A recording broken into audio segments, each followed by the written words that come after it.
gardeners. So today I am here with Vendetta, my baby boa constrictor. He's definitely growing and he has a little bit of stuck shed underneath his chin, so you're probably going to see that during this video. He's been having a really hard time getting that off, and I've been soaking him constantly, and he does not want his head touched whatsoever. So yeah, it's still there, but whatever, it's just gonna be there for today. So today's video is going to be about things that you should not buy from pet stores. There are so many different reptile related things that are being sold in stores that are just not good for your animals.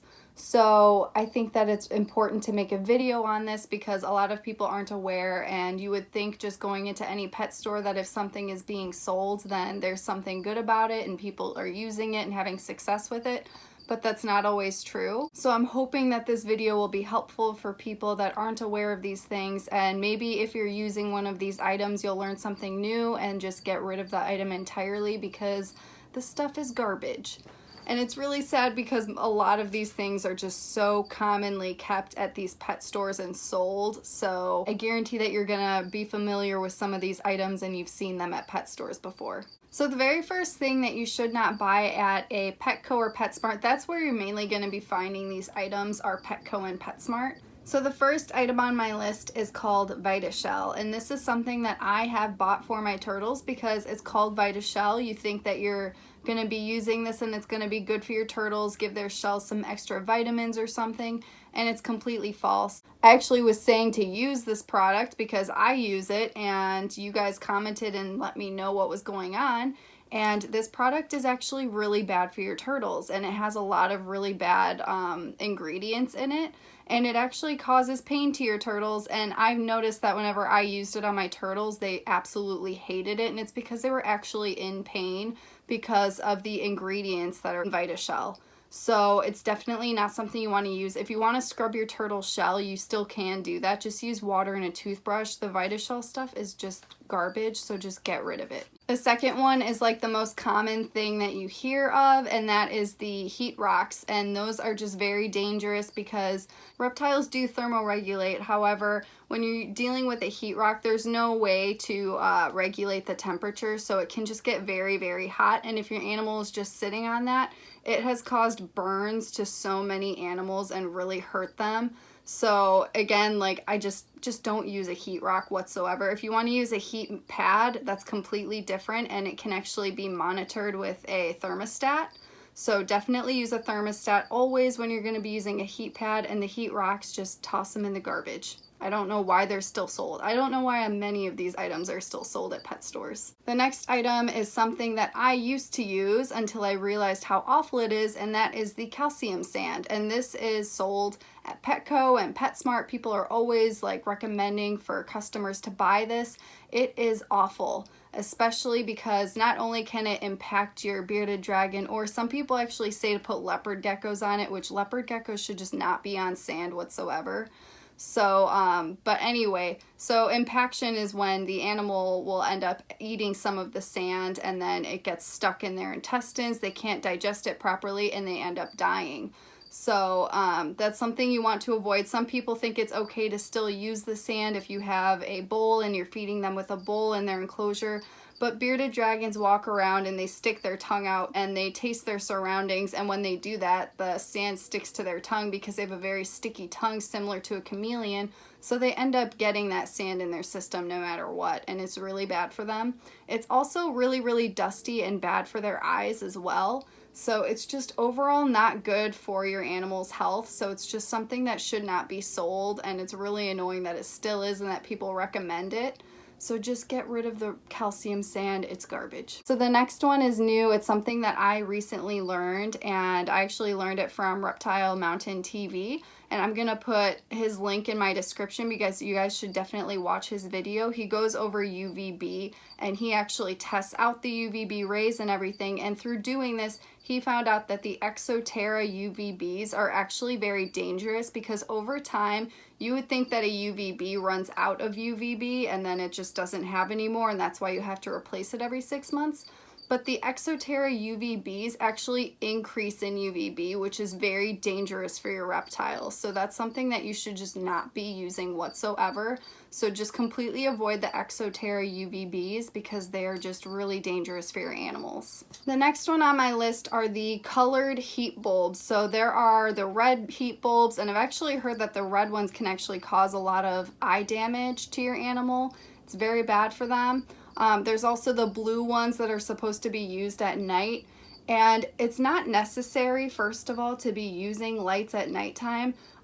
If you have a really cold temperature, like I understand you're trying to keep room temperature for a lot of your animals, but if it gets colder at nighttime, it's best to just use a space heater in that room where the animals are, just to keep the temperature that you want it to be. And when you're using a light overnight, you're actually going to be stressing your animal out. It's not going to get the day-night schedule anymore, because it's just not going to, it's always going to have constant light, and that's not natural or healthy for your animal either. So just completely avoid the red or blue light bulbs and stick with the regular ones. The next thing to make sure of, this is something that you just have to check the ingredients. So when you're buying calcium, it's important to make sure that the calcium that you're buying for your supplements does not have phosphorus in it. You want to make sure that you're getting a phosphorus-free calcium, because a lot of the insects that you're going to be feeding your animals already have a lot of phosphorus in them. So you don't want to be overdoing it by giving them even more in their calcium. So that's just something to pay attention to. And the next one on my list is actually a crested gecko food. So for crested geckos, you just want to be feeding them the Pangea or the Repashy. They have these little things called like crested gecko bites, and they're basically like little cubes, and I've seen them at Petco and PetSmart, and they're just garbage. Like, your gecko's not going to eat that. Many people have tried, and it's just a waste of your money. They aren't going to eat it. It doesn't have the nutrients that they need. Just stick to the Repashy and Pangea and insects, because the bites are just stupid and not going to do anything for your animal. Something else that I see all of the time is the dried insects in cans. Most reptiles want to eat live insects. They aren't going to go for something that's not moving. They look for the movement when they're hunting, and that's how they eat. It's just an instinctual thing. If the insect is not moving, they aren't going to go for it. They're just going to have zero interest in it whatsoever, and that goes for like leopard geckos, crested geckos, bearded dragons, veiled chameleons, skinks, literally anything. The only animals of mine that would eat a dead insect are my turtles, because they literally eat everything. So that's just something to avoid. It's also good to avoid something like that, because when you're going to be feeding something like that, it's not going to be as nutritious. It's better to have the live insect that you're gut loading before you feed to your animals anyway. So very similar to the crested gecko bites, there's very similar things for bearded dragons. And it's important to keep in mind that that stuff is not what you really should be feeding your bearded dragon. They need like the nice leafy greens, the real vegetables, the real fruits. So that's not something that you want to be buying. Just get natural things. You got to feed your animal like you're going to feed yourself. You don't want to feed them just this garbage. It's literally just garbage. If you want to add some of it on top of your food, maybe that's fine, but make sure that you're not just buying something that's like a little bearded dragon bite and you think that that's all that they need to eat, because they definitely need way more food than that that's actually good for them. And my very last one is very similar to that.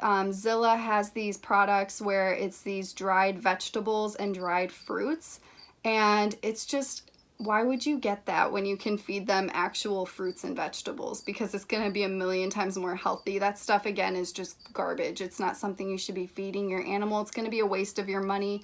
I've tried using some of this stuff before. It's just not worth it whatsoever. You got to treat your reptiles like they're your children. You want to feed them good, healthy things. Give them natural foods that are actual foods, and not just something that's like in a little plastic bag and is not giving them the full nutrients that they need. So that's everything that I have on my list today. I'm sure that there are so many more things. It's just really important to share this knowledge. What are you doing? Why are you always in my face?